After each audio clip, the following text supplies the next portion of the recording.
दो तीन जोरदार जय जय जयकारे लगाएं आप। बोले दादू दयाल जी महाराज की।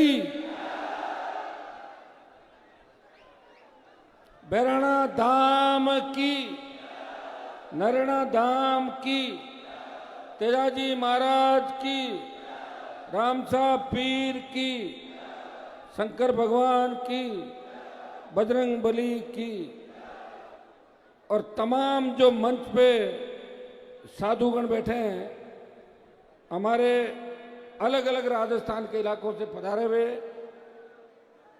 जिन कई मूर्तियों के दर्शन मैंने आज किए, लगातार मैं इनसे मिलता रहता हूं और समाज को एक नई दिशा देने का काम कर रहे हैं। हमारे लिए प्रेरणा का स्रोत है। सर्दी गर्मी 24 घंटे जो जिन्होंने अपना पूरा जीवन आमजन को समर्पित कर दिया, तमाम साधु संतों को मैं प्रणाम करता हूं। श्री दादू पीठाधिकार्य श्री ओम प्रकाश दास जी महाराज, श्री रामधाम खेड़ापा गोविंदराम जी महाराज, श्री रामधाम शीतल से रामपाल दास जी महाराज, महंत श्री हीरापुरी जी महाराज, महंत श्री गोवर्धन दास जी महाराज, देवरी से हमारे रामदास जी महाराज, आप सबके लाडले जो भजन के साथ साथ राजनीति में भी बहुत इंटरेस्ट रखते हैं, प्रकाश दास जी महाराज, यहाँ बैराणा के अंदर लगातार आप देख रहे हो लंबे समय से संघर्ष कर रहे लोकप्रिय रामरतन जी महाराज और तमाम संतगण सारे सारे, हमारे नागौर से भी सब पधारे आप लोग, तमाम राजस्थान से जितने भी संतगण पधारे, सम्मानित संतगण, किसी का नाम छूट गया तो मैं वापस दोबारा ले लूंगा, आप लिखवा दो इसके अंदर। तमाम संतगण आ गए, सारे सारे संतगण, सबको प्रणाम करता हूं। राष्ट्रीय लोकतांत्रिक पार्टी के हमारे पूर्व मंत्री बड़े भाई दिलीप चौधरी जी, खींवसर के पूर्व विधायक नारायण बेनीवाल, मेड़ता की पूर्व विधायक इंदिरा बावरी जी, बावड़ी के प्रधान राजूराम जी खोजा, हमारे राष्ट्रीय लोकतांत्रिक पार्टी का पूरा परिवार, आरएलपी का पूरा राष्ट्रीय लोकतांत्रिक पार्टी का परिवार, हजारों की तादाद के अंदर, लाखों की तादाद के अंदर पिछले 5-7 दिन से बैराणा बचाओ और भजनलाल हटाओ के नाम से नारा देने वाले मेरे सोशल मीडिया के छोटे भाई, यहाँ उपस्थित मौजूद बुजुर्गों, नौजवान साथियों, मातृशक्ति मीडिया के मेरे छोटे भाई, छोटी बहनें और तमाम प्रिंट मीडिया, इलेक्ट्रॉनिक मीडिया के साथी जो जयपुर, दिल्ली और यहाँ आसपास आए, मैं मीडिया के साथियों का धन्यवाद दूंगा कि लगातार लंबे समय से बैराणा के अंदर 45-50 दिन से जो आंदोलन चल रहा है, इस अंदर आपने साधु संतों की बात को पूरे देश के अंदर दिखाया, रखा, और आज ये जो नज़ारा है इसे पूरा हिंदुस्तान देख रहा है कि भारतीय जनता पार्टी जो गाय और साधु संतों के साथ नारा देके, जिन साधु संतों ने तपती धूप, ठंड और भूखे प्यासे लंबे समय तक सेवा करके और राजस्थान में बीजेपी को स्थापित किया और मोदी की सरकार जिन्होंने बनाई, आज वो साधु संत गौ माता को राष्ट्र माता का दर्जा नहीं दिला पा रहा है, आज उनसे गायों की गोचर के लिए दी हुई जमीनें छीनी जा रही है। और तो और बैराणा धाम का इतिहास नरेना के बारे में तो मैं काफ़ी जानता था और ये भी पता था कि नरेना के पास बैराणा धाम है, लेकिन भाइयों जब मैं आया था और आने के बाद जब भैरवनाथ धाम में ऊपर गया, दर्शन किए, निश्चित रूप से राजस्थान के अंदर आने वाले समय के अंदर धार्मिक आस्था के साथ बड़े पर्यटन का केंद्र कोई बन सकता है, वो भैरवनाथ धाम बड़े पर्यटक का केंद्र बन सकता है।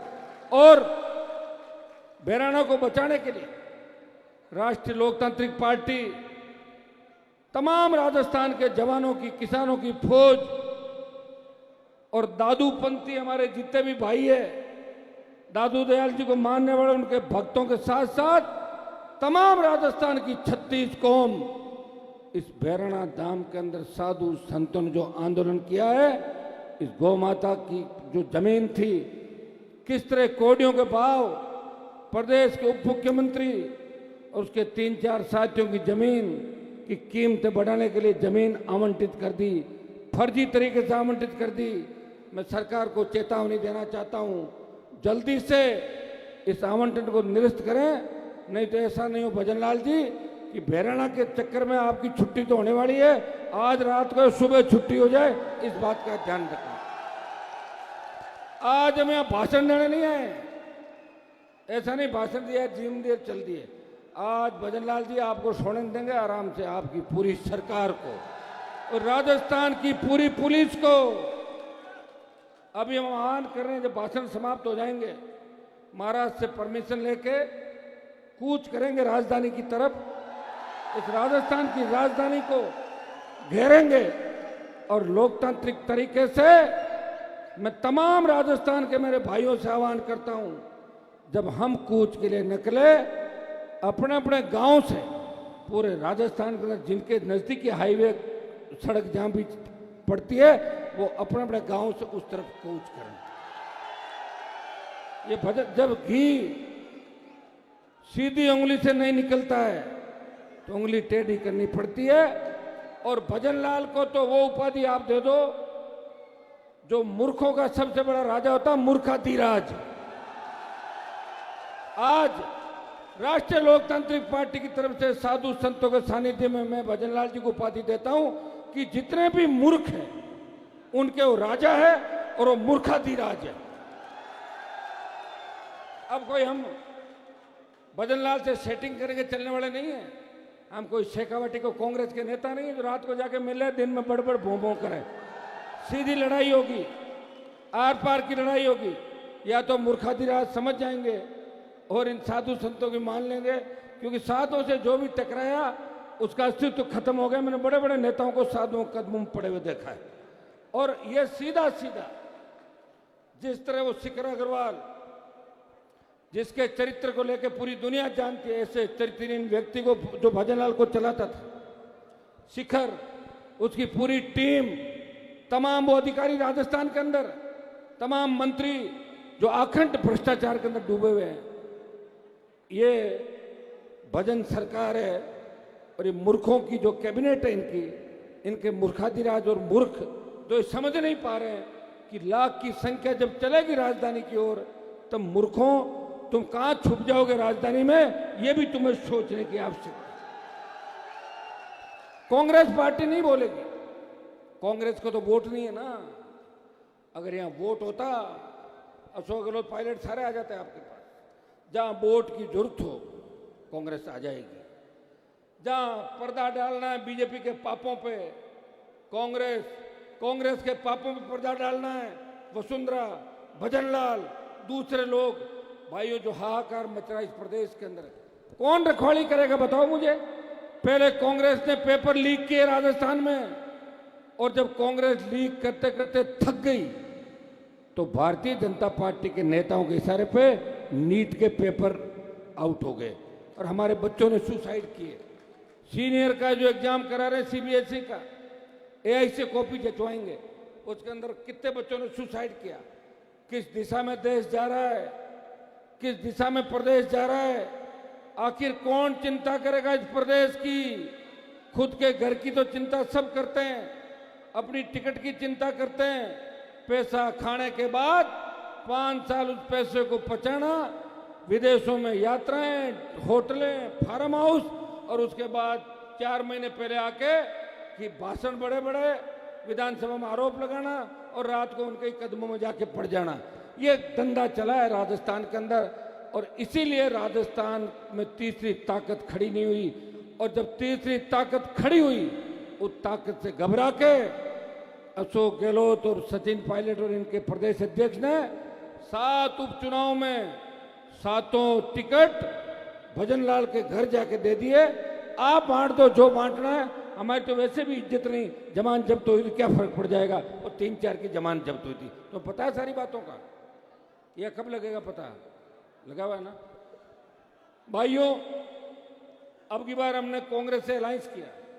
मैंने कई बार कहा कि कांग्रेस का वोट मुझे मिला, लेकिन कांग्रेस के एक भी एमपी ने नहीं कहा कि आरएलपी का वोट हमें मिला और हम जीते। और तो सीकर के कॉमरेड अमराराम जी ने भी नहीं कहा, जहां 1.5 लाख आरएलपी के वोट लेके जीते, जिनका बुढ़ापा सुधर गया एमपी बन के। बोला क्या उन्होंने? कभी नहीं बोलेंगे।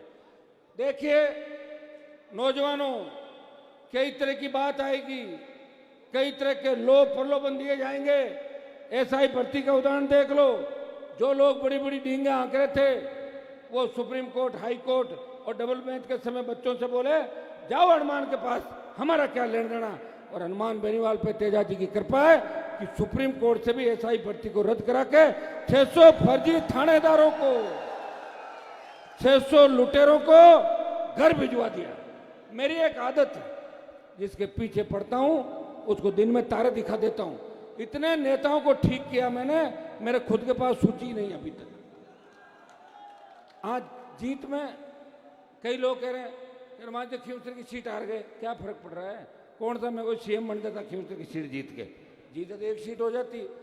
अच्छा रहा, कम से कम आपको एहसास हुआ, नागौर खींवसर के लोगों को भी एहसास हुआ। गलतफहमी में घूम रहे थे हम, नागौर के लोग ये कर देंगे वो कर देंगे।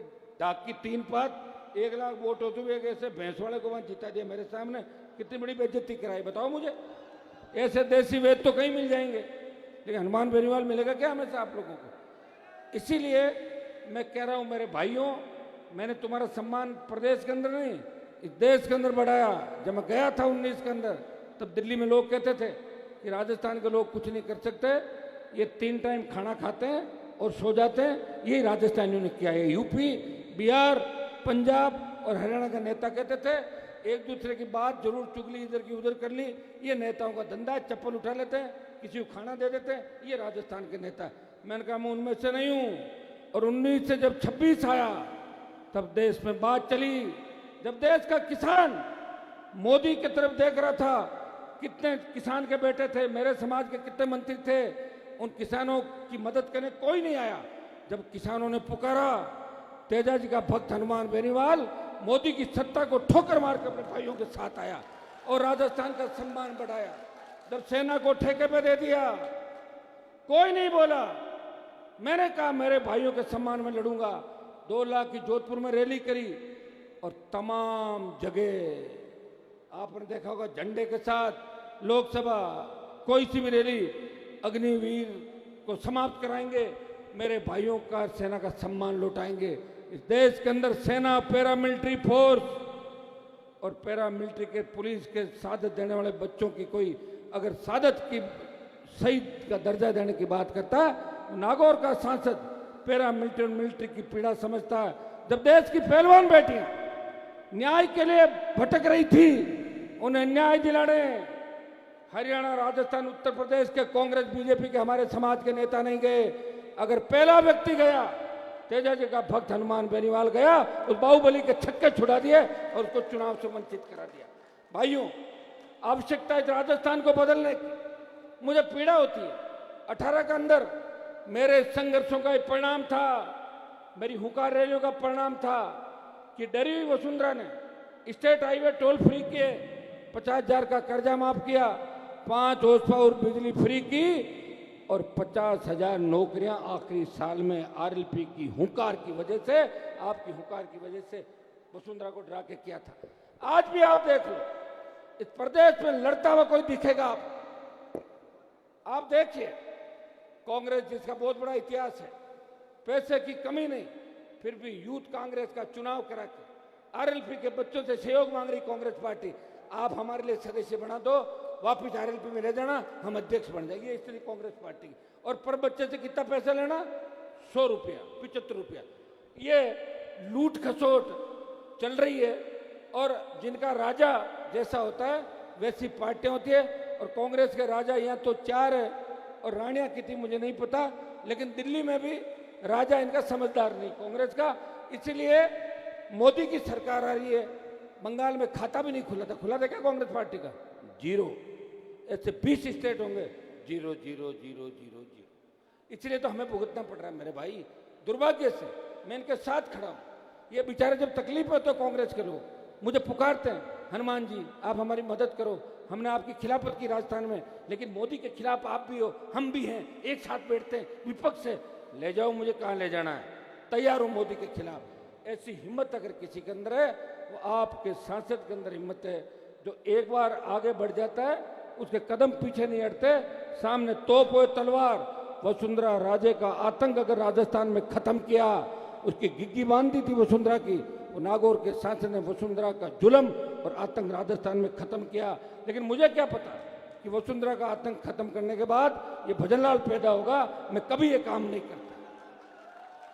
दिन भर रोटी समोसे खाने के अलावा कोई काम नहीं इनका, और कुछ भी नहीं जानते। सुनो, कुछ भी पता नहीं। कल कोई कह रहे थे बीकानेर के अंदर मीटिंग थी, तो सारे अधिकारियों को फोन बाहर रखा दिए। तो कैसा बाहर क्यों रखा रहे हो? कि गलती से अगर मेरे से कोई गलत बात निकल जाए ना, तो रिकॉर्डिंग करके तुम 22 दिन सबके फोन बाहर जमा करा। उसको पता ही नहीं। जिंदा मोदी को श्रद्धांजलि दे दी। सत सत अकाल, बार बार अकाल पड़े। ये पनौती है राजस्थान पे। ये जहां भी जाएगा बर्बादी करेगा। अब तो पीछा छोड़ो भजनलाल जी, पूर्व मुख्यमंत्री बन गए, कहीं और जगह पकड़ो, लंबे समय तक नहीं रहोगे। साधु संतों का शराब मत लो, नहीं तो और बीमारियां लग जाएगी। 2-3 पहले से ऑलरेडी लग रखी है आपके, ठीक है। तो इनके सम्मान में अपनी ये जो पुलिस तैनात की है ना, ये तो जब मैं कूच करूंगा तो आगे आगे हो जाएगी आपकी राजस्थान की पुलिस, ठीक है ना। दिमाग से कोई कचरा है ना, वो कचरा निकाल दो दिमाग से। राज नहीं करने देंगे आपको। हमसे जिन जिन ने पंगा लिया उनकी दुकानें पूरी तरह बंद हो गई, और उनकी दुकानें बंद होने के बाद उनके बच्चे मेरे दरवाजे पर आए। कोई मामा बोला, कोई चाचा बोला, कोई भाई साहब बोला, प्रणाम करके मेरे से जीत के चले गए। इतने निकम्मे हैं, फिर भी मैं सबकी मदद कर रहा हूं। आप देखो, हमेशा देखते हो आप सारी बात।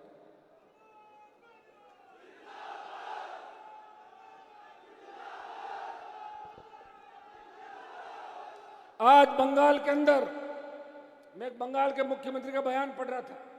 वो बोला कि 14 साल बाद गाय की कुर्बानी दे दो। पढ़ा आपने? स्टेटमेंट पढ़ा था? हाँ, तो इससे बड़ा दुर्भाग्य क्या होगा? वो ये भी कह सकते हैं कि संतों को मार दो, किसानों को मार दो। मोदी जी को कौन रोक रहा है? कि सामने तो राहुल गांधी है, वहां तो माहौल बनेगा। 99 सीट पर ही राजी है। मैंने कांग्रेस के लोगों का इतने खुश क्यों रहते हो? बोला हमारी 99 में आ गई। अरे 99 में तो आ गई, तो 272 कब आएगी? बोले 20-30-40 साल बाद आएगी। तब तो रहेंगे नहीं, किस आएगी 30-40 साल बाद? बताओ।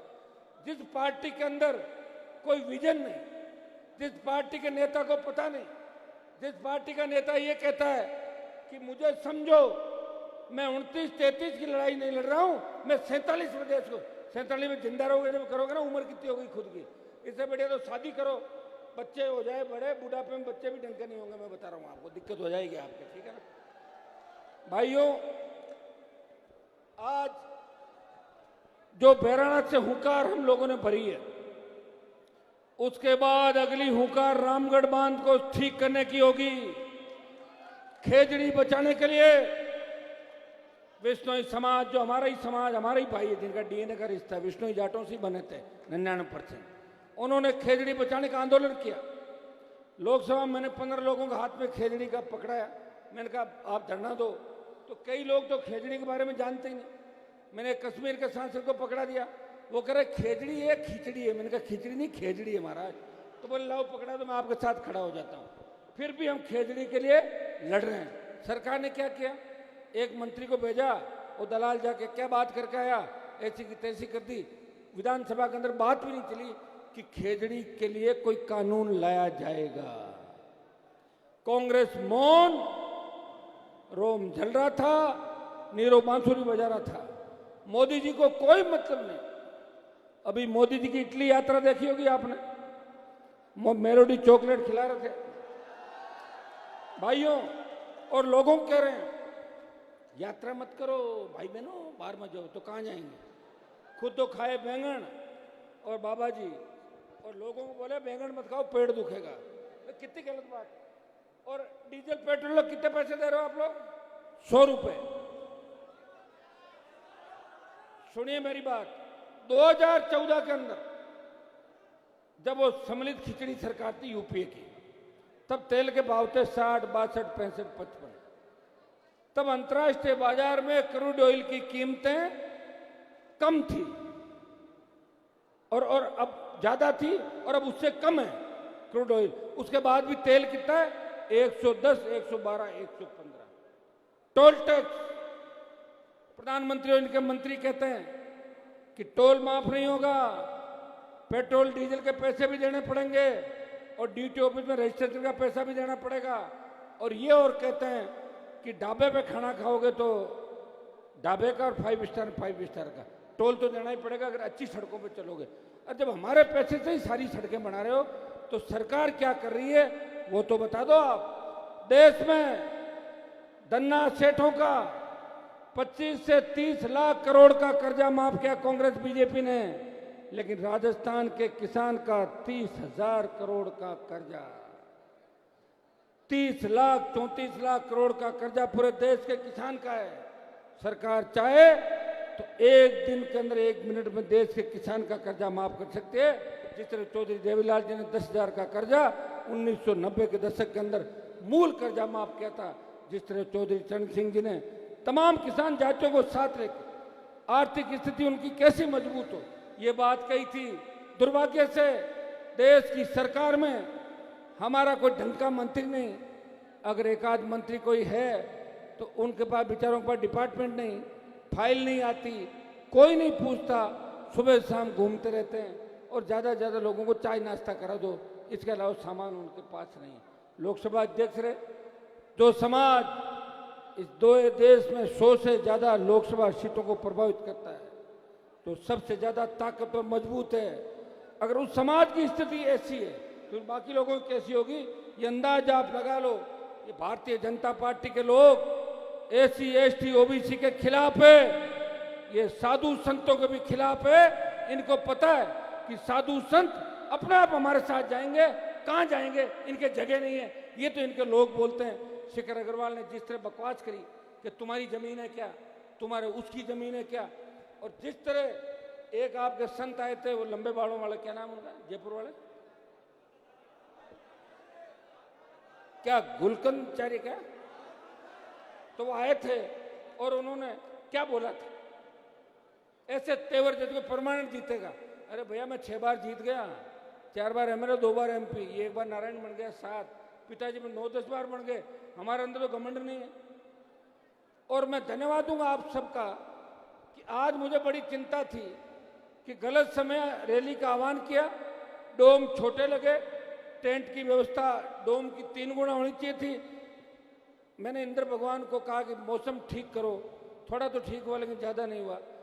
पता नहीं कौन सी अग्नि परीक्षा हमारी लेना चाहते हैं, लेकिन इस गर्मी को भी, अगर गर्मी को भी भगाया वो राजस्थान के जवानों ने संतों का आशीर्वाद से इस गर्मी को भी भगा दिया। अब बताइए इस लू के अंदर कोई बाहर निकल सकता है? किस तरह आप इस बैराना धाम को बचाने के लिए निकले।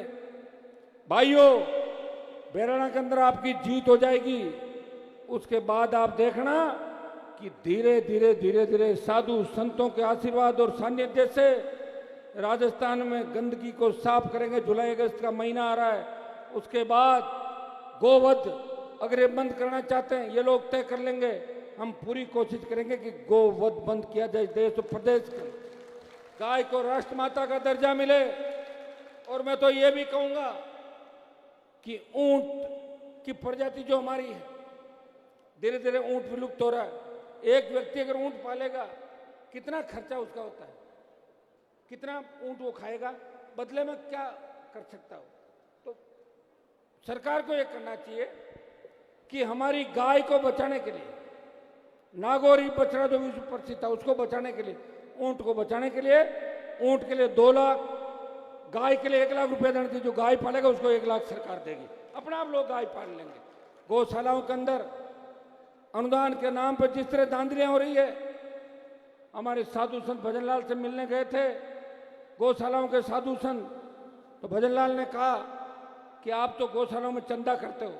फिर जब ऊपर से डांट पटकोई साधुओं ने दिल्ली से, तो बोला मैं माफ़ी मांग लूँगा, मेरी आदत है, मैं दिन में 3 बार माफ़ी मांगता हूँ, लोग 1 बार कह देता हूँ और फिर मैं बदल जाता हूँ। भाई अब ये तुम्हें ऐसे ही भुगतना पड़ेगा।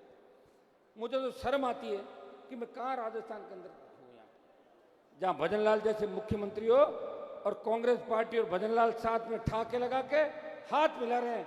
हा हा हा, हमने ठीक कर दिया राजस्थान। आज का आंदोलन एक नया इतिहास लिखेगा। या तो रोज रोज हम आंदोलन नहीं करेंगे और या फिर आह्वान करेंगे, उससे पहले सरकार के घुटने टिक जाएंगे। आ रहे हैं आरएलपी वाले, टेक दो, तैयार हो जाओ। अभी थोड़ी देर बाद हम कूच करेंगे राजधानी की ओर। रुकिए, हमारे साथ साथ रुको भाई, हमारे साथ साथ हमारे साधु संत भी चलेंगे और साधु संतों की सुरक्षा चारों तरफ आरएलपी के नौजवान करेंगे। ठीक है, यहां से हम चलेंगे हाईवे की तरफ गाड़ियों से, और उसके बाद आगे का पैदल मार्च कैसे होता है, कहां पड़ाव होगा, सब ठीक होगा या नहीं होगा तो आगे ही देखा जाएगा। लेकिन आपको मैं इतना ही कहता हूं कि जो हम निर्णय लें, जो साधु संत निर्णय लें, आंदोलन इनका है, अपने इनके सहयोगी हैं। अपने को राजनीतिक रोटी नहीं सेकनी बहराना से। मुझे पता है लाखों की तादाद में बच्चे किस तरह गाड़ियों के अंदर तेल डलवा के 5-10 हजार का खर्चा करके प्रत्येक बच्चा आया साधु संतों के सम्मान के अंदर, कि साधु संतों का सम्मान रहना चाहिए, बहराना बचना चाहिए, पर्यटन स्थल बनना चाहिए और नदी नाले बचने चाहिए। हमारे किसान और जवान का जो हक अधिकार है वो बचना चाहिए। ये हुंकार ललकार आपने भरी है, तो संयमित तरीके से कानून हाथ में नहीं लेना पहले, और कानून वाले अगर बदमाशी करे तो फिर पीछे नहीं हटेंगे। लेकिन इंतजार करना सारे मेरी बात का ध्यान रखना। कहीं ऐसा नहीं हो मैं तो गाड़ी में जा रहा हूं, तुम पहले ही जाके कोई गड़बड़ कर दो, मत करना कोई गड़बड़, ध्यान रखना।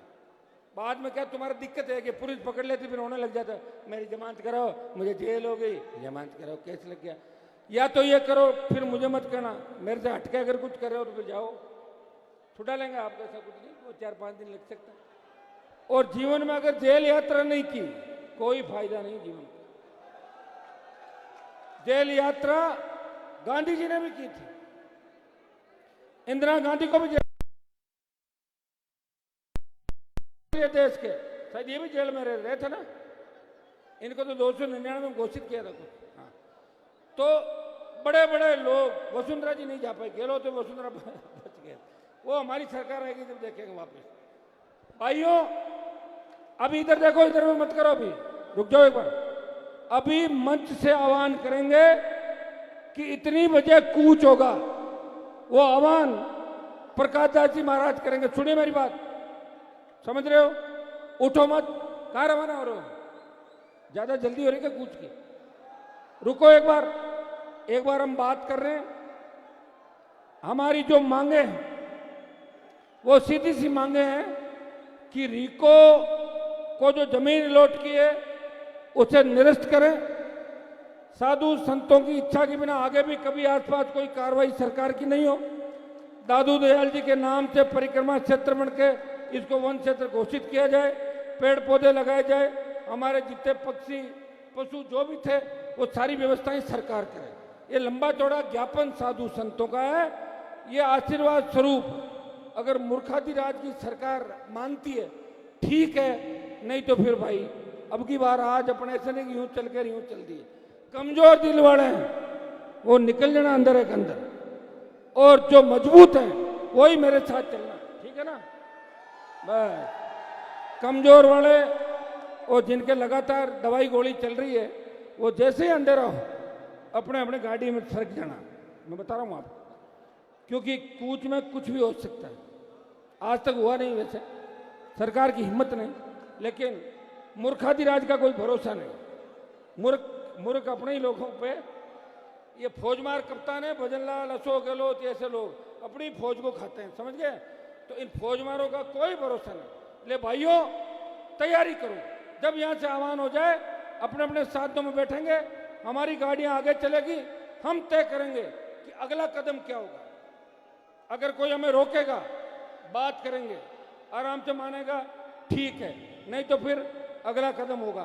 तो यहां से गाड़ियों में सारे लोग राजधानी की ओर चलेंगे।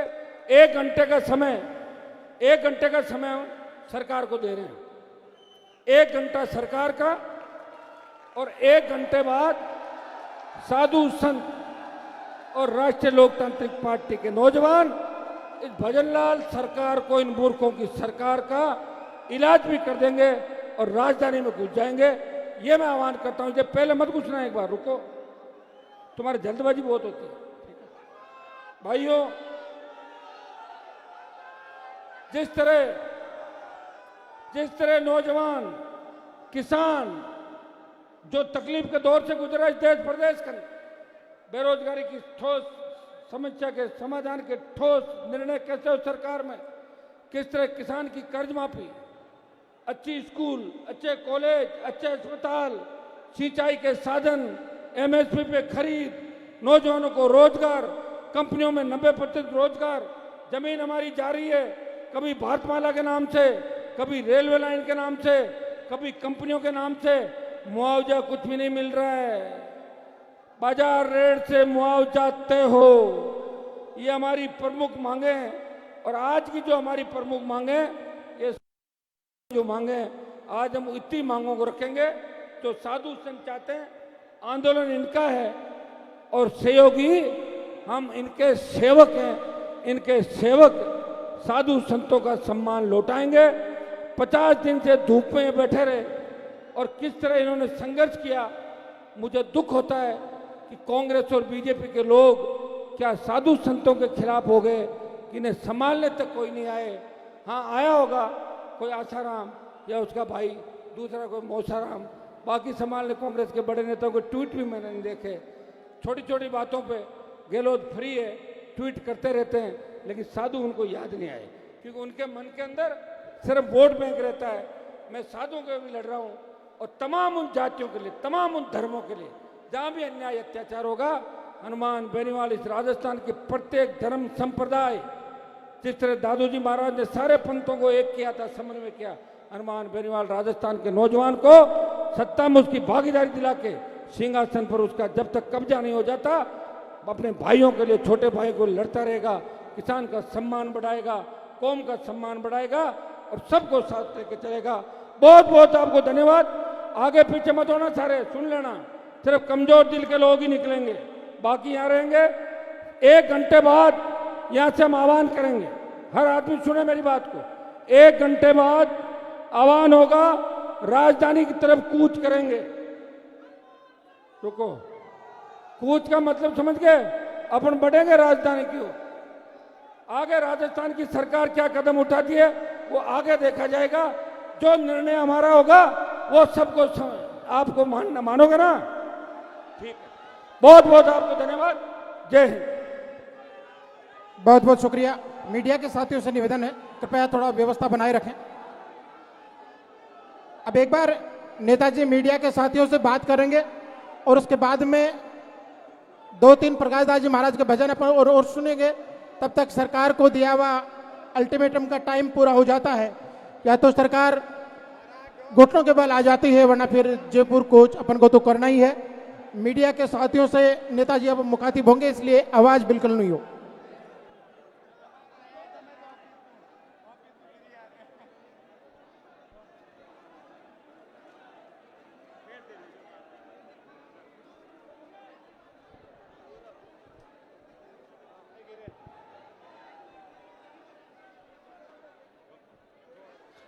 मीडिया से बात हो रही है, एक बार